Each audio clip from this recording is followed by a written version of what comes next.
اعوذ باللہ من الشیطان الرجیم بسم اللہ الرحمن الرحیم الحمد للہ رب العالمین وسلام علی عبادہ الذین اصطفى، درود بر محمد و آل محمد، اللہم صلی علی محمد و آل محمد۔ آج ماہ رمضان کی 9 تاریخ ہے، یعنی کہ 9واں روزہ، اور جو ہم لوگوں کی گفتگو کا جو سلسلہ چل رہا ہے کہ ماہ رمضان المبارک ہے، اس میں اللہ نے قرآن نازل کیا اسی مہینے، جو سورہ بقرہ کی آیت ہے، شہر رمضان الذی انزل فیہ القرآن ھدی للناس وبینات من الھدی والفرقان۔ یہ وہ مہینہ ہے جس میں ہم نے قرآن نازل کیا، یعنی کہ اللہ تعالیٰ کہہ رہا ہے، اور یہ انسانوں کے لیے ہدایت ہے اور فرقان ہے۔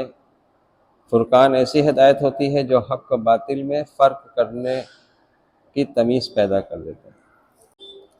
اور ہر روز جو اس آیت کا ہم نے ایک ٹاپک بنایا ہے وہ ہے سورہ بنی اسرائیل کی 9 نمبر کی آیت، کہ یہ قرآن یقیناً اس راہ کی ہدایت کرتا ہے جو بالکل سیدھی ہے۔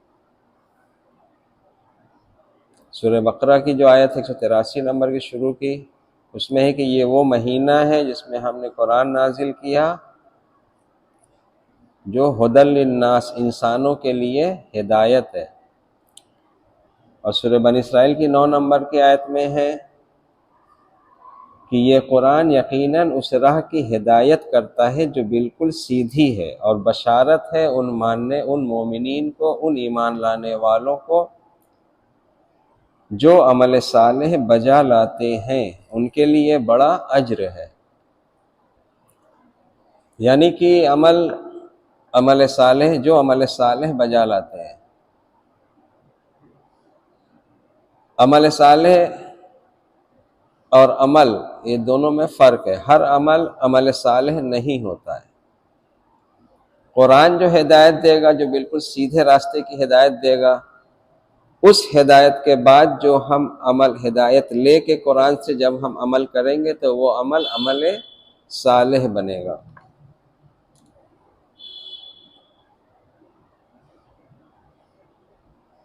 عمل صالح جب بن جائے گا عمل، تو انہی کے لیے ہے کہ بشارت ہے ان ایمان والوں کے لیے،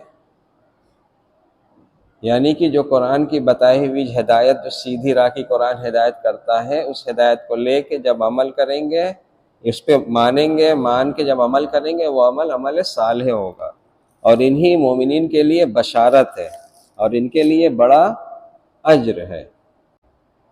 بسم اللہ الرحمن الرحیم، قل تعالوا اتلوا ما حرم ربکم علیکم اللہ تشرکوا بہ شیئا، اللہ تشرکوا بہ شیئا۔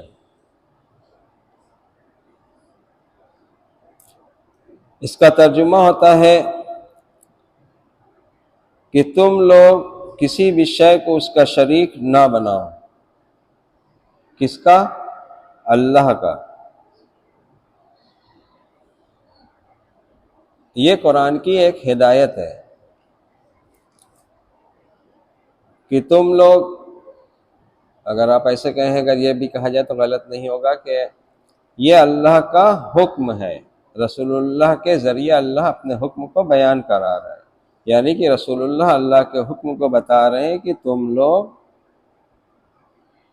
کسی بھی شے کو اس کا شریک نہ بناؤ، اللہ کا، کسی کو نہیں، یہاں پہ کسی بھی شے کو، کسی شے کو، لا تشرکوا بہ شیئا، شے مطلب چیز، کسی بھی چیز کو اس کا شریک نہ بناؤ، یہ قرآن کی ہدایت ہے۔ اب یہ شریک نہ بناؤ یعنی کہ اس کا، جسے ہم لوگ شرک کہتے ہیں، کہ شرک بہت بڑا گناہ ہے، اور شرک پہ بہت بات بھی ہوتی ہے۔ ہر مسلک کے حساب سے دیکھا جائے تو ہر کوئی اپنے اپنے حساب سے شرک بیان کرتا ہے۔ سوچا تھا کچھ، لیکن بات اپنے آپ ٹریک پہ آگے اللہ کے کرم سے، اللہ کے فضل سے ہم نے سوچا تھا کہ عہد بندگی، اب اسی سے یہ نکل کے چلا آیا شرک کی طرف، اور یہ بہت بہترین ہو گیا کہ شرک جب سمجھ میں آ جائے گا تو اللہ کی بندگی بھی سمجھ میں آ جائے گی۔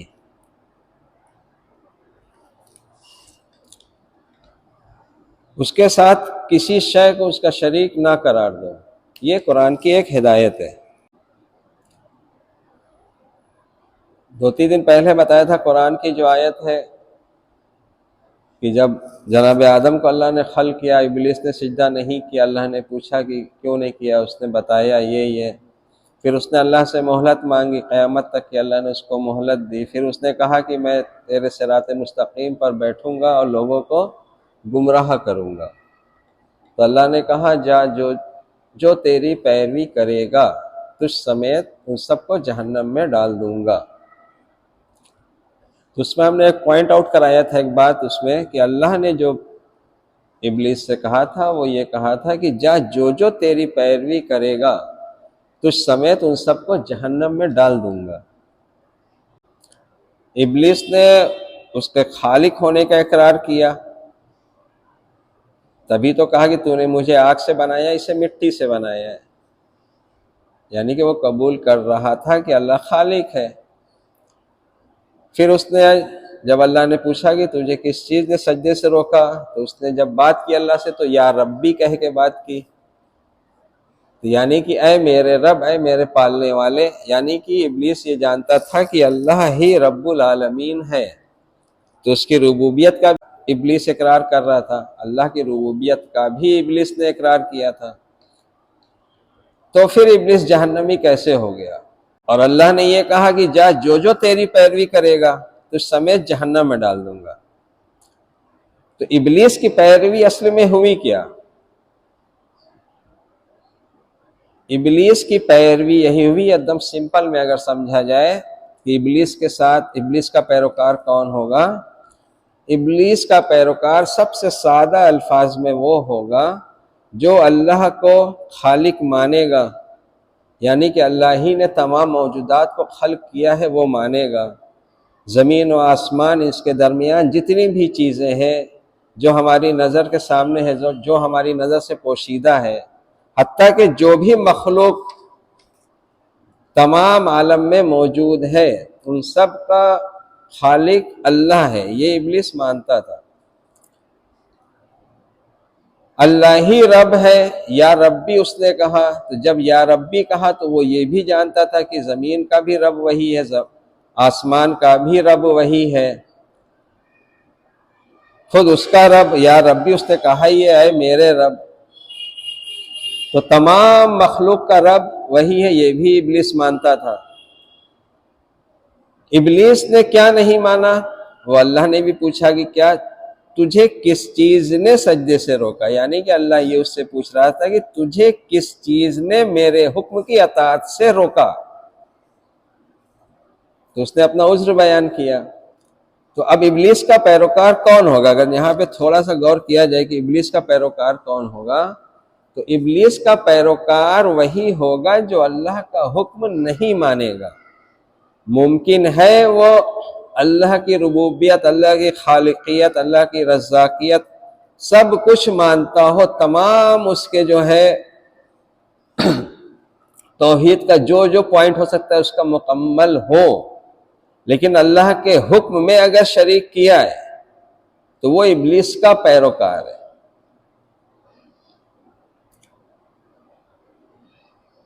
اگر اس کا تھوڑا سا تجزیہ کریں گے تو اس میں ایک بات اور نکل کے آئے گی، جب کوئی بھی انسان اللہ کے حکم میں شریک نہیں کرے گا تو بہت زیادہ ممکن ہے کہ وہ اس کی ذات میں نہ شریک کرے، نہ اس کی صفات میں کسی کو شریک کرے، نہ کسی کو، نہ کسی شے کو، لیکن اس کا پہلا اسٹیپ یہ ہوگا اگر کہ ہم اس کے حکم میں کسی کو شریک نہیں کریں گے، کیونکہ اگر حکم میں شریک کرنا آسان سمجھے گا تو وہ ابلیس والی حالت ہو جائے گی کہ اللہ کو اللہ مان رہا تھا، خالق مان رہا تھا، رب مان رہا تھا، صرف اللہ کا حکم نہیں مانا۔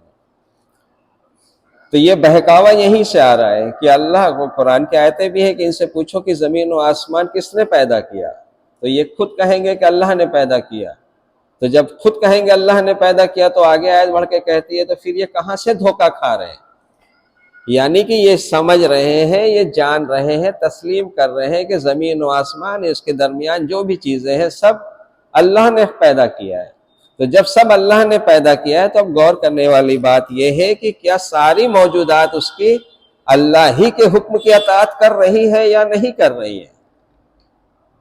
مثلاً اگر سورج اللہ نے پیدا کیا تو کیا سورج اللہ کے حکم سے ہی کام کر رہا ہے کہ نہیں کر رہا ہے؟ چاند اللہ نے خلق کیا تو چاند اللہ کے حکم سے ہی اپنا عمل انجام دے رہا ہے یا نہیں دے رہا ہے؟ یعنی کہ جیسا اللہ نے اس کو بنایا تھا ویسا کام کر رہا ہے کہ نہیں کر رہا ہے؟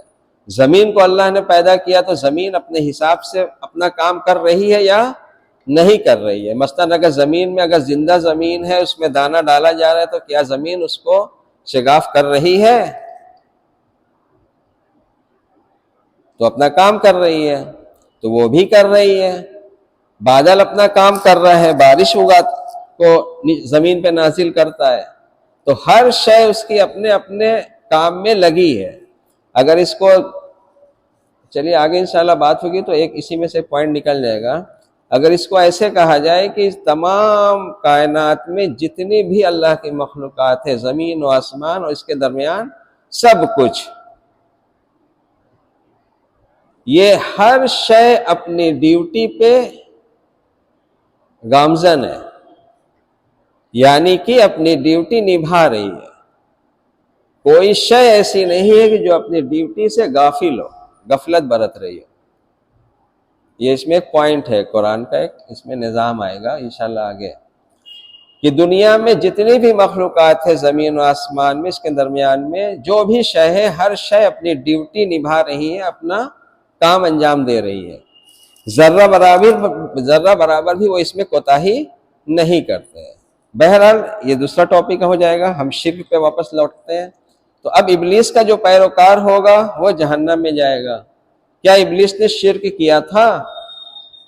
اگر شرک کیا ہے دیکھنا ہو، کیونکہ یہ اس کا معنی بہت زیادہ کمپلیکیٹڈ لوگوں نے بنا دیا ہے۔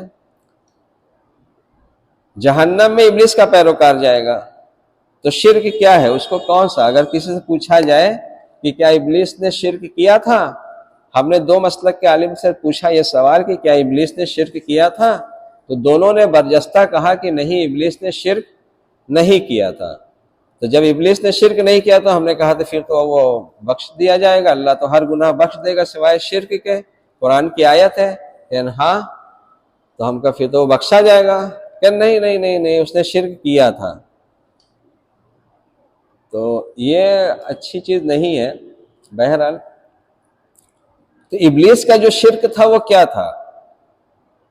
ابلیس کا شرک تھا کہ وہ اللہ کے حکم میں اس نے اپنے نفس کو شریک کیا تھا۔ اللہ نے حکم دیا تھا کہ تم سب سجدے میں گر جانا، تو ابلیس نے اپنے نفس کا اس میں جو ہے شریک کر کے اپنے نفس کو یہ عذر بنایا کہ میں نہیں کروں گا، میں کیوں کروں، میں تو اس سے بہتر ہوں، تو نے مجھے آگ سے بنایا، اس سے مٹی سے بنایا، مٹی تو آگ سے بدتر مطلب نچلے درجے کی ہوتی ہے، میں ذلیل مٹی سے تو نے بنایا ہے، سڑی ہوئی مٹی سے بنایا اس کو میں کیوں سجدہ کروں؟ تو یہ اس کا نفس اس میں شامل ہو گیا اللہ کے حکم میں۔ تو اب اللہ کے حکم میں جب انسان یا جن اپنا نفس شریک کر لے گا تو یہی شرک ہو جائے گا، یعنی کہ اللہ کا حکم سیدھا سیدھا نہ مان کے اس میں اپنے من کی رائے اس میں لگا دیا۔ اب مثال کے طور پر اس کو عملی طور پر ایک ابلیس نے شرک کیا تھا کہ اللہ کے حکم کی اطاعت نہیں کی تھی، سجدے میں نہیں گیا تھا۔ اب اس کو اپنی زندگی میں دیکھا جائے کہ یہ کیسے شرک ہو سکتا ہے، اللہ کا حکم کی نافرمانی شرک کیسے ہو سکتی ہے؟ جیسے کہ ابھی سورہ انعام کی 151 نمبر کی جو آیت بتایا تو اس میں ہے کہ قل تعالوا، کہہ دیجئے، اتلو ما حرم ربکم علیکم اللہ تشرکوا بہ شیئا، آؤ میں تمہیں وہ چیزیں بتاؤں جو تم لوگوں کے رب نے تم لوگوں پر حرام کر دی ہے، وہ یہ کہ تم لوگ کسی بھی شے کو اس کا شریک نہ بناؤ، اور اسی کے بعد فوراً آیت ہے اسی سے ملی ہوئی ہے، بہی شیء وبالوالدین احسانا، وبالوالدین احسانا، یہ اللہ کا حکم ہے کہ والدین پر احسان کرو، یہ اللہ کا حکم ہے۔ اب اس حکم، اب دیکھیں شرک کیا ہے، تھوڑا سا سمجھیے یہاں پہ کہ اللہ کے حکم میں شرک کیا ہے۔ شرک اور بھی ہے، اس کی ذات میں، اس کی صفت میں، اس کی بحث یہاں پہ نہیں کہا، یہاں پہ صرف اللہ کے حکم کی، جو ابلیس نے کیا تھا۔ اللہ کا حکم ہے کہ وبالوالدین احسانا، اور ہم نے اس کا حکم نہیں مانا، ہم نے والدین کے ساتھ حسن نہیں کیا، احسان نہیں کیا، حسن سلوک نہیں رکھا۔ کیوں نہیں رکھا؟ اب اللہ اگر روز محشر ویسے ہی پوچھ دے کہ کیا میں نے نہیں کہا تھا کہ والدین کے ساتھ احسان کرنا، حسن سلوک رکھنا، تو تم نے کیوں نہیں کیا؟ وہی ابلیس والا جواب اگر ہم دیں گے روز محشر کہ وہ ویسے نہیں تھے، وہ تو ویسے ہی تھے جیسا ہم نے کیا، صحیح کیا، وہ اسی لائق کے تھے، وہ کچھ سنتے ہی نہیں، خالی بڑبڑانا رہتا تھا، تو یہ تو فلاں ڈھیکا، وہ اسی لائق تھے، تو کیا یہ عذر اللہ کی بارگاہ میں قبول ہو جائے گا؟ نہیں ہوگا، کیونکہ اللہ نے حکم دیا ہے کہ وبالوالدین احسانا، تو احسان کرنا ہے۔ اس کا ایک عالم دین انہوں نے بڑا اچھا بتایا تھا کہ وبالوالدین احسانا کا مطلب اتنا کہ اگر ان کو کھانا کھلانا ہے تو کھانا اپنے ہاتھ سے کھلانا ہے، نوکر سے نہیں کھلوانا ہے۔ والدین کے ساتھ احسان کا مطلب یہ ہوا کہ ہم نے نوکر کو لگا دیا کہ وہ کھانا کھلا رہا ہے بوڑھے والدین کو، نہیں، اپنے ہاتھ سے کھلانا ہے۔ والدین پر احسان کا مطلب یہ ہے۔ بہرحال تو جب اس کو نہیں مانا تو یہی شرک ہو گیا اللہ کے حکم میں۔ اور افسوس بات یہ ہے کہ ہم اللہ کے حکم کی نافرمانی کرتے جا رہے ہیں، اور شرک کو اپنے سے بہت دور ہم محسوس کر رہے ہیں کہ ہم مشرک نہیں ہیں۔ ہم سمجھ رہے ہیں وہ شنکر پرساد شرما جو ہے، جو مورتی کے آگے جا کے ہاتھ جوڑتا ہے، سجدہ کرتا ہے، قرآن اس کو شرک کہہ رہا ہے، وہ مشرک ہے۔ یہ جو قرآن کی ہدایت ہے، یہ قرآن کی ہدایت پیور، اگر قرآن کی ہدایت ہوگی تو وہ دین جو سامنے آئے گا وہ دوسرا دین ہوگا، جو معاشرے میں راج ہوتا ہے اس سے ہٹ کے رہے گا۔ اور ہٹ کے کیوں نہ ہو، انسان کا رائج کیا ہوا کچھ ہوتا ہے، اور جو قرآن اللہ کی کتاب ہے، اس نے اپنے نبی رسول اکرم صلی اللہ علیہ وسلم پر نازل کیا ہے، تو اس میں جو ہے وہ حق ہے، جو بھی ہے، تو اس میں جو اللہ کا حکم ہے، پہلا وبالوالدین احسانا، اس کے بعد اور بھی ہے بہت ساری باتیں، یہ کئی بار اس پہ ہم بات کر چکے ہیں، پھر انشاءاللہ اسی پہ بات ہوگی پوری آیت پہ۔ اب اس کے ساتھ کسی بھی شے کو شریک نہ کرنا۔ اسی سے ملتا جلتا جملہ اگر قرآن کا ہی دیکھیں گے، اس کے وزن کا جملہ اور کیا ہے کہ خبردار اللہ کے ساتھ کسی کو شریک نہ کرنا، تو وہ یہ آئے گا کہ خبردار اللہ کے سوا کسی کی عبادت نہ کرنا، اللہ تعبدوا الا اللہ، سوائے اللہ کے کسی کی عبادت نہ کرنا۔ اب اسی سے کمپیریزن میں وہ جملہ آیا کہ لا اللہ تشرکوا بہ شیئا، اس کے ساتھ کسی شے کو شریک نہ کرنا، یہ دونوں ہم پلہ جملہ ہے، یعنی کہ اگر ہم شرک کریں گے تو اللہ کی بندگی نہیں کر رہے ہیں، اور جب اللہ کی بندگی میں ہے اس کا مطلب کہ ہم شرک نہیں کر رہے ہیں، یہ ایسے ہے۔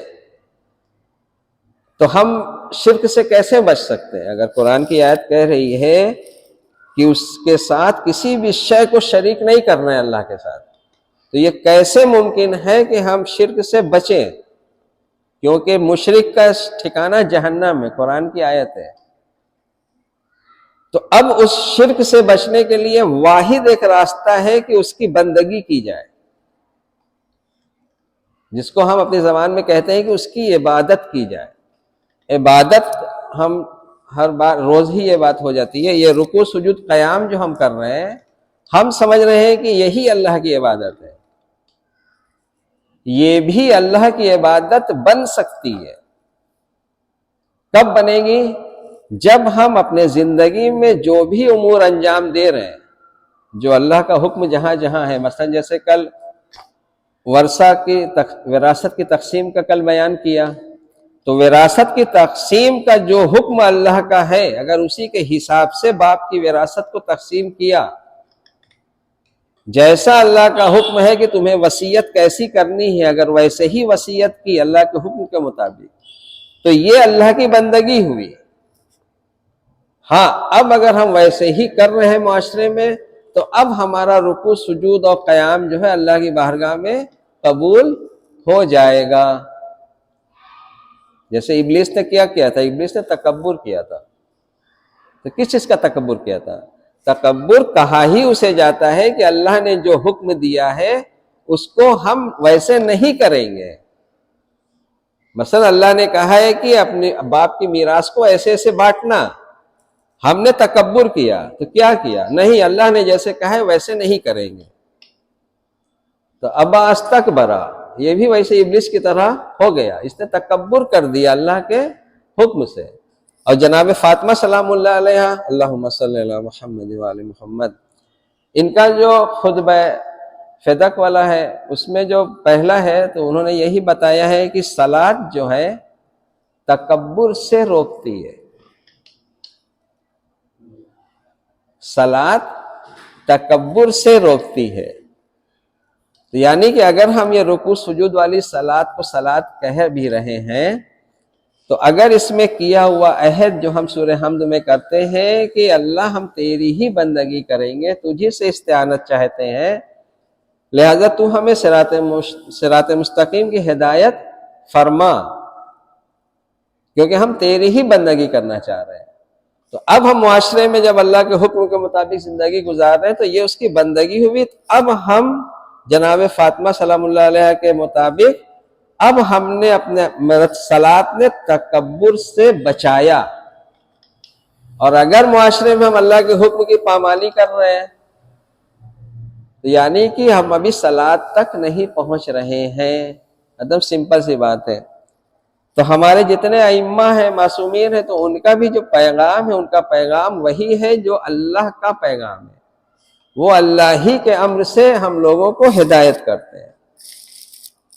تو اللہ کے ساتھ کسی بھی شے کو شریک نہ کرنا، دوسرے جملے میں نے بتایا کہ اللہ کے سوا کسی کی بندگی یا عبادت نہ کرنا، دونوں برابر ہے۔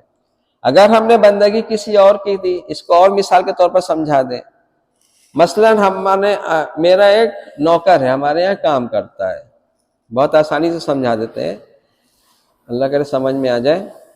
ایک نوکر ہے جو میرے یہاں کام کرتا ہے، تو میرے یہاں نوکر کام کر رہا ہے تو وہ میرے حکم کی اطاعت کرے گا یا پڑوسی کے حکم کی اطاعت کرے گا؟ کس کے حکم کی اطاعت کرے گا؟ میرے حکم کی اطاعت کرے گا۔ ہم نے اس سے کہا کہ فلاں سامان تم لے کے آؤ، یہ پیسہ لو، جاؤ مارکیٹ فلاں سامان لے کے آؤ۔ ہم انتظار میں کہ لے کے آئے گا، وقت گزرا، گھنٹہ 2 گھنٹہ 3 گھنٹہ، وہ آیا تو خالی ہاتھ آیا، یہ کیوں نہیں لائے؟ تو اس نے کہا کہ وہ پڑوس کے انہوں نے بھائی صاحب نے کہا تھا کہ مت لانا، تو ہم نے ان کی بات مان لی، اسی لیے نہیں لائے۔ پڑوس والے بھائی صاحب نے کہا تھا کہ مت لانا، انہوں نے کہا ہے لانے کے لیے، لیکن لانا مت، ہم کہہ رہے ہیں نا مت لانا، تو ہم نے ان کی بات مان لی۔ تو اب انصاف سے بتائیے کہ ہم اپنے نوکر سے کیا کہیں گے وہاں پہ کہ میں نے تمہیں پیسہ دیا تھا، تم میرے یہاں کام کرتے ہو، تو میرا حکم مانو گے کہ اس پڑوسی کا حکم مانو گے؟ کہیں گے کہ نہیں کہیں گے؟ تو شرک کیا ہوا؟ یعنی کہ اللہ نے جو حکم دیا ہے اس حکم کے حساب سے عمل نہ انجام کرنا، پھر اس کی جگہ مطلب نہ ہی عمل انجام دیا، یہی شرک ہو گیا۔ یعنی کہ اللہ نے حکم دیا تھا کہ والدین کے ساتھ حسن سلوک کرو، اور حسن سلوک نہیں کیا، تو یہی اللہ میں شرک ہو گیا، اسی سے ہم مشرک ہو گئے۔ بات پتہ نہیں ہم سمجھا پا رہے ہیں کہ نہیں، کہ اللہ کا جو حکم ہے، ابلیس جو ہے کیسے رانے درگاہ ہوا تھا؟ اللہ کے حکم کی نافرمانی کی وجہ سے ہی ہوا تھا، اور اللہ نے یہی اس سے کہا تھا کہ جا جو تیری پیروی کرے گا تجھ سمیت جہنم میں ڈال دوں گا۔ تو ابلیس کی پیروی کیا ہے؟ ابلیس کا الگ الگ کوئی کام بتا دے کہ ابلیس کسی کا پیسہ مارا تھا، کسی سے کاروبار کر رہا تھا تو اس کو پیمنٹ نہیں دیا، پیسہ مار دیا، یا ابلیس نے زنا کیا تھا، یا ابلیس نے پڑوسی کا حق مارا تھا۔ دیکھیں اپنے آپ بات نکل گئی، بہت پوائنٹ کے نکل گئی۔ ابلیس نے کون کون سا گناہ کیا تھا کہ وہ جہنمی ایران درگاہ ہو گیا؟ اس میں سے کوئی گناہ کیا تھا؟ والدین کے ساتھ بدسلوکی کی تھی؟ موٹی موٹا جو ہمیں سمجھانے کے لیے بات قرآن میں بتائی گئی ہے، اللہ کے رسول نے بتائی ہے، وہ یہ بتائی ہے کہ وہ اللہ کے حکم کی نافرمانی کرنے والا تھا۔ تو والدین کے ساتھ حسن سلوک اگر کیا تو یہ کس کی فرما روائی ہے؟ اللہ کی۔ اور نہیں کیا تو یہ کس کی پیروی ہوئی؟ ابلیس کی۔ اگر یہ پوائنٹ ہم سمجھ لیں گے، دیکھیے ہوتا کیا ہے کہ قرآن میں جو بھی باتیں ہیں اس کے ذریعے یہ نہیں ثابت کرنا ہوتا ہے کہ کون کون جہنم میں جائے گا، یہ وہ آئینہ ہوتا ہے کہ اس میں یہ دیکھنا پڑتا ہے کہ میری حیثیت کہاں ہے، ہم کہاں پہ ہیں۔ ہر انسان اس آئینے میں اپنی شکل کو دیکھ لے بس۔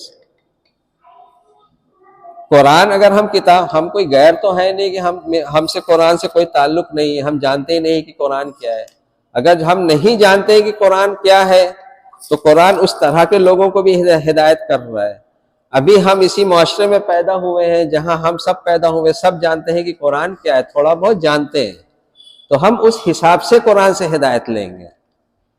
ہم سب کے ذہن میں وہ واقعہ قرآن کا ہے کہ جب ابلیس سے اللہ نے کہا تھا کہ جا جو تیری پیروی کرے گا تجھ سمیت جہنم میں ڈال دوں گا، یہ تو ہر بچہ جانتا ہے معاشرے کا۔ تو وہیں سے ہدایت اب لینا ہے ہمیں۔ کیا ابلیس نے کسی سے پیسہ لے کے نہیں دیا تھا؟ ابلیس نے پڑوسی کا حق ادا نہیں کیا تھا؟ ایک حکم وہاں پہ ہے کہ ابلیس نے اللہ کا حکم نہیں مانا تھا۔ تو اب ابلیس کی پیروی کیا ہوئی کہ اس دنیا میں ہم سب جو ہیں ابلیس کے پیروکار کیسے ہو سکتے ہیں؟ جب ہم اللہ کے حکم کی اطاعت نہیں کریں گے تو ہم ابلیس کے پیروکار ہیں۔ اس سے بچیں گے کیسے؟ جب ہم اللہ کے حکم کی اطاعت کریں گے تو ہم ابلیس کے پیروکار نہیں رہیں گے، ابلیس سے برات کرنے والے رہیں گے، یعنی کہ جو ابلیس نے کیا ہے وہ ہم نہیں کریں گے۔ یہ تھوڑا سن لیجیے گا 2-3 بار تو بات سمجھ میں آ جائے گی۔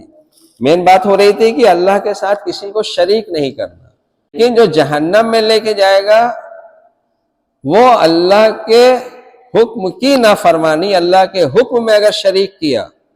ابلیس کا جرم اللہ کے حکم میں شریک تھا، وہ جو مشرک تھا اللہ کے حکم میں شریک کیا تھا اس نے، تب اللہ نے کہا ہے کہ جا جو تیری پیروی کرے گا تجھ سمیت جہنم میں ڈال دوں گا۔ تو آج دنیا میں ہم لوگ اگر اللہ کا حکم اگر ہے، پھر مثال دے رہے ہیں، مثلا والدین کے ساتھ حسن سلوک کرنا، پڑوسی کا خیال کرنا، یتیم مسکین مسافر کو اس کا حق دینا، یہ بات اصل میں ہم چھوٹی سمجھ رہے ہیں۔ یہ سب باتیں انسان مثال کے طور پر بس کہہ دیا کہ یہ سب ہے تو ایسا کر لیا تو اچھا کر لیا، نہیں کیا تو کچھ نہیں، نہ، یہی اللہ کا حکم ہے، اور اس کی اگر مخالفت کی تو گویا ہم نے ابلیس کی پیروی کی۔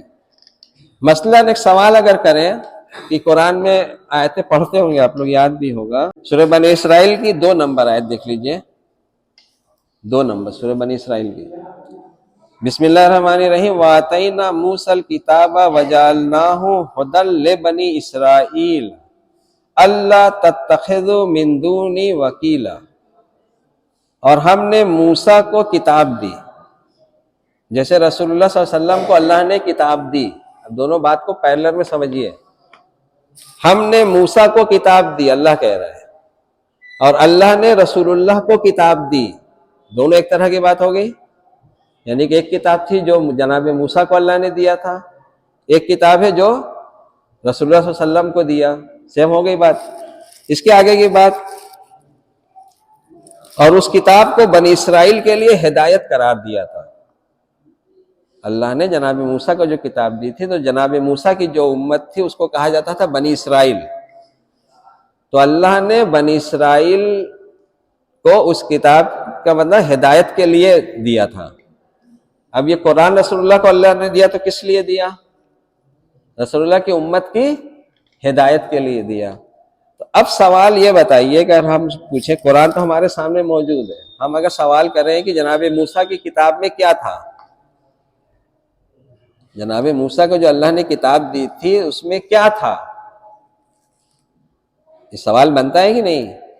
کہ جو بنی اسرائیل کے لیے ہدایت تھا، کیونکہ بنی اسرائیل کا جو واقعہ قرآن میں ہے وہ اس طرح سے بیان ہے کہ وہ مثال کے طور پہ بیان ہے. امتوں میں جتنی امتیں گزری رسول اللہ صلی اللہ علیہ وسلم کے پہلے، ان امتوں میں بنی اسرائیل کا جتنا لمبا تذکرہ ہے قرآن میں کسی قوم کا نہیں ہے. ٹھیک ہے؟ تو اب بنی اسرائیل کا جو تذکرہ قرآن میں ہے وہ اسی لیے ہے کہ ان سے نصیحت حاصل کرو. جب ان سے نصیحت حاصل کرنا ہے تو ہم کیسے کریں؟ اللہ تعالیٰ نے جناب موسیٰ کو کتاب دی اور اس کو بنی اسرائیل کے لیے ہدایت بنایا. ٹھیک؟ اور بنی اسرائیل نے اس ہدایت سے منہ موڑا. جب ہدایت والی کتاب تھی تو بہت سا واقعہ بنی اسرائیل کا قرآن میں ہے، تو اس سے جو نصیحت لینا ہے تو کیا لکھا ہے، کیا لے؟ جیسے انہی کی کتاب میں انہی کو یہ حکم تھا کہ سورہ بقرہ کی 83 نمبر کی جو آیت ہے وہ بنی اسرائیل سے ہی خطاب ہے کہ خبردار اللہ کے ساتھ کسی کو شریک نہ کرنا. تو انہوں نے جو شریک کیا تو کیا کیا؟ عام طور سے دیکھیں جو رائج چیز ہے، رائج یہی بتاتی ہے کہ ہم اگر شریک کی بات کرتے ہیں تو سیدھے بت پرستی آتی ہے سامنے. جبکہ امام خمینی رحمۃ اللہ علیہ کا ایک جملہ ہم نے کتاب میں پڑھا تھا کہ سب سے بڑا بت قدہ انسان کا خود اس کا نفس ہوتا ہے. پھر اس کے بعد ہمیں قرآن کی وہ آیت ملی، کیا تم نے ایسے انسان کو دیکھا ہے جس نے اپنے خواہش نفس کو الہ بنا لیا ہے؟ یعنی کہ حکم دینے والا.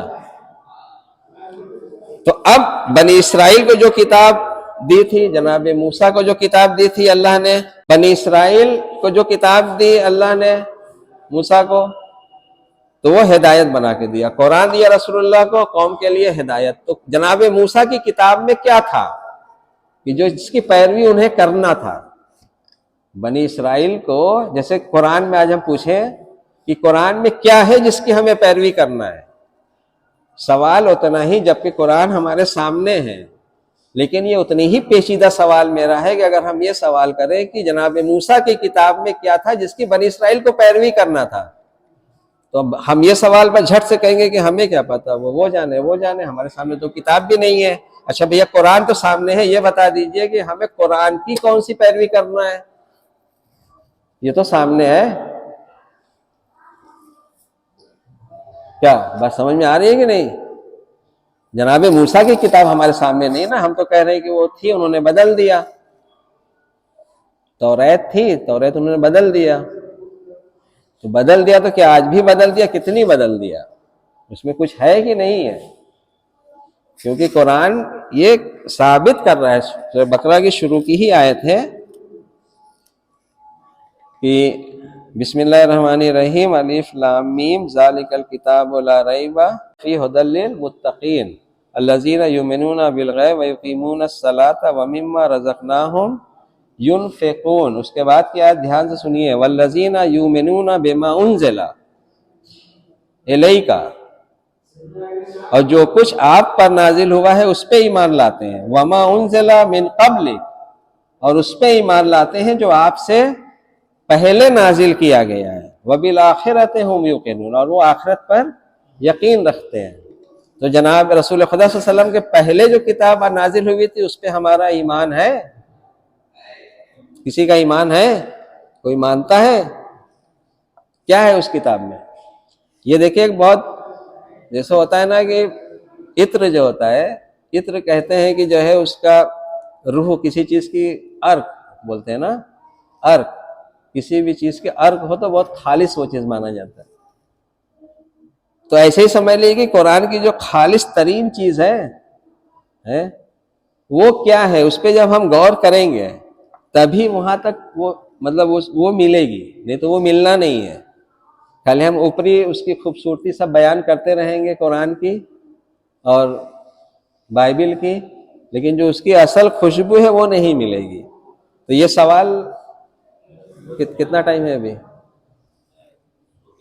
اچھا بند، یہ سوال آج چھوڑ دیتے ہیں، کل اس پہ بات کریں گے کہ وہ کون سی تعلیم ہے جو جناب موسیٰ جو کو اللہ نے کتاب دی تھی اس میں ہے، کہ جس کی انہوں نے روگردانی کی، کہ جس کی مثال قرآن میں ہے کہ ہم اس سے نصیحت لیں کہ وہی حرکت ہم نہ کریں۔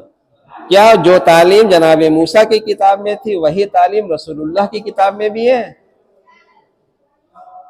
کیا یہ جملہ ہماری زبان سے ابھی اچانک نکل گیا؟ ابھی تک ہم نے کسی سے سنا نہیں تھا کہ رسول اللہ کی کتاب، تو جناب موسیٰ کی کتاب کو جیسے کہا تو اس کو رسول اللہ کی کتاب کہا جا سکتا ہے، ٹھیک ہے؟ تو کیا جو تعلیم جناب موسیٰ کی کتاب میں تھی وہی تعلیم رسول اللہ کی کتاب میں بھی ہے؟ اس پہ انشاءاللہ کل بات کریں گے۔ وآخر دعوانا الحمدللہ رب العالمین۔